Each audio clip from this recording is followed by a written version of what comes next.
What's the single dumbest way to almost start the apocalypse? A rogue general? A computer glitch? A high stakes misunderstanding? How about this? A leaky gas tank.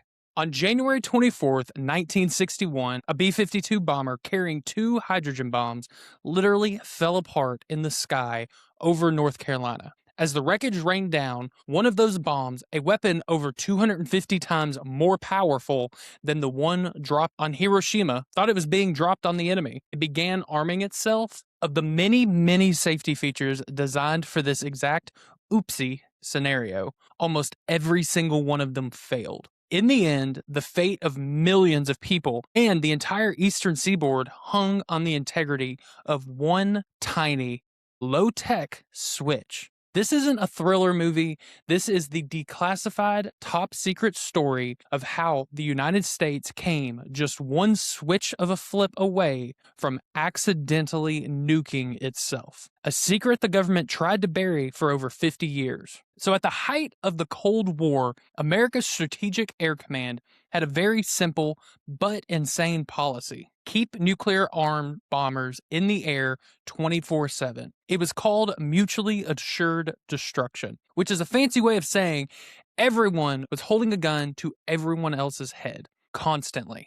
On the night of January 23rd, 1961, a B-52G Stratofortress with the call sign Keep 19 took off from North Carolina on one of these routine apocalypse prevention missions. On board were 8 crewmen and 2 friendly neighborhood Mark 39 hydrogen bombs, each packing a 3.8 megaton punch. Everything was going swimmingly until a mid-air rendezvous with a refueling tanker. As the two giants linked up, the tanker's operator noticed something deeply troubling. The B-52 was leaking, and not just leaking, it was gushing fuel from its right wing, like a fire hose. The refueling was canceled, and the crew of Keep 19 was now in a world of hurt. Ground control told the pilot, Major Walter Tulloch, to fly in circles off the coast to burn fuel, which sounds a lot like trying to solve a fire by adding more fire. But the leak was catastrophic. The plane lost an absurd 37,000 pounds of fuel in less than 3 minutes. That's the equivalent weight of a garbage truck gone in the time it takes to microwave your pop. With the right wing suddenly getting lighter and lighter, and the left wing still completely full, the plane was under immense unbalanced stress. Major Tulloch returned the wounded bomber back towards base, hoping for a miracle. He was not going to get one. As the B-52 dropped through 10,000 feet, the crew heard a loud, expensive-sounding crack. The right wing had finally given out and completely sheared off from the plane. The aircraft, now as aerodynamic as a brick, went into an uncontrollable death spiral. Major Tulloch screamed for the crew to bail out. At 9,000 feet, 5 of the 8 airmen managed to eject into the night. 3 of them would not survive. As the plane violently tore itself apart, the spin cycle from hell did something else. It shook 2 of the deadliest passengers loose. 2 multi-megaton thermonuclear bombs were now free-falling over rural North Carolina. The fates of these 2 bombs were wildly different.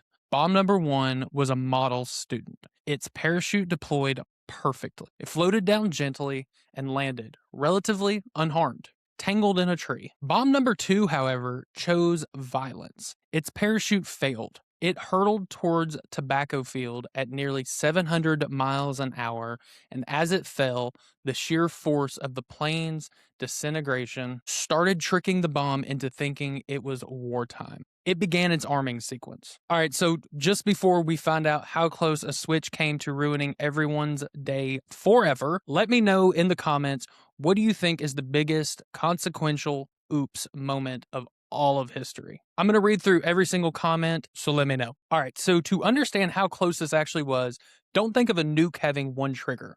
Think of it like the world's most terrifying escape room, but in reverse. You have to solve a series of puzzles in the right order to unlock the apocalypse. These systems are redundant, meaning multiple independent things have to fail for it to go off by accident.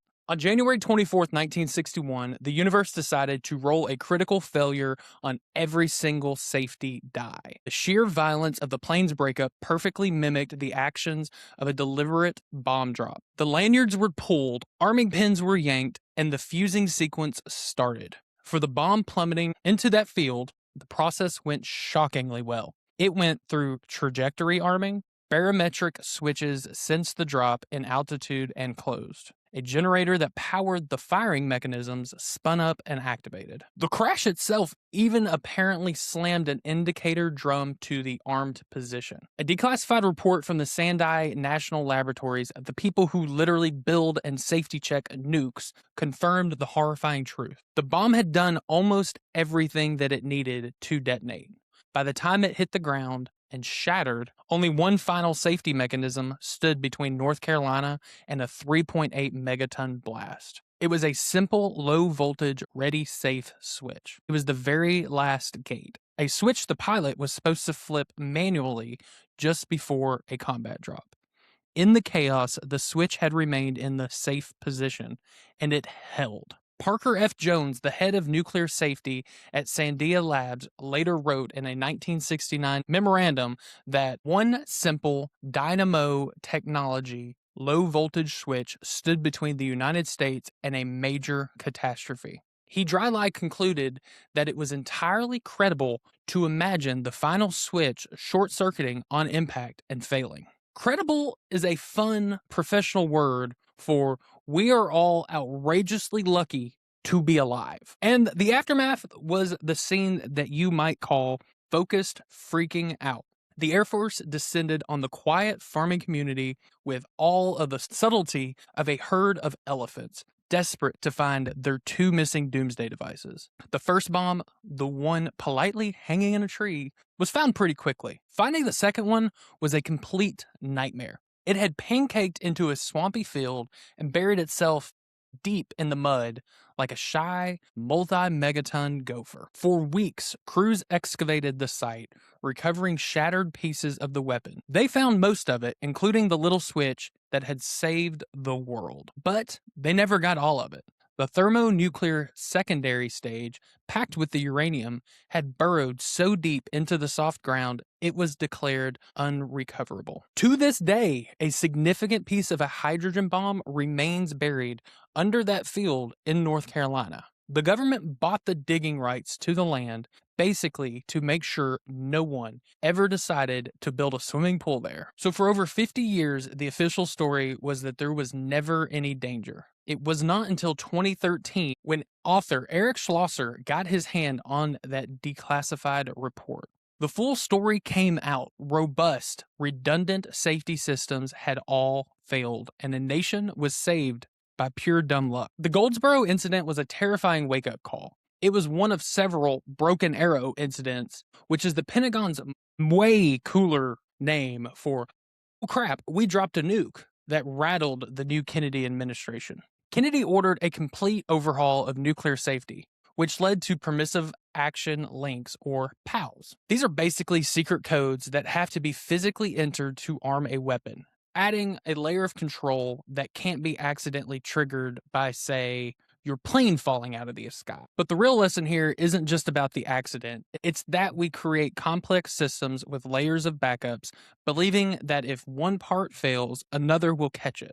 Goldsboro is the ultimate proof that under the perfect wrong circumstances, even the best systems can suffer a catastrophic, cascading failure. It's a stark reminder that the biggest threat from our own weapons might not be the enemy, but our own fallibility and bad luck. In 1961, it was a fuel leak and a series of analog switches. Today, as we rush to integrate things like AI into our nuclear command, we have to ask ourselves, have we truly learned the lesson of Goldsboro, or are we just inventing newer, fancier ways to accidentally nuke ourselves? So guys, I want to hear from you. What other historical close calls or Broken Arrow incidents do you think that we should cover next? Let me know down in the comments below.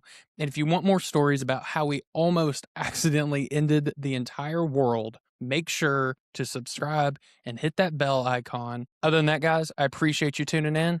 Cheers.